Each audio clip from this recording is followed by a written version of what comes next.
কর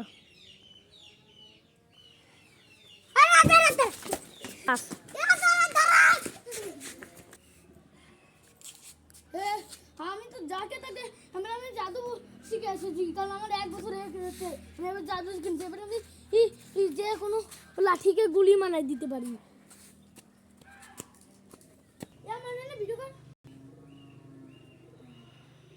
এই যে আমি আমার হাতে গুলি মানাই দিছি, এবার আমি ম্যাডামকে গুলি মার দেবো। অ্যাকশন।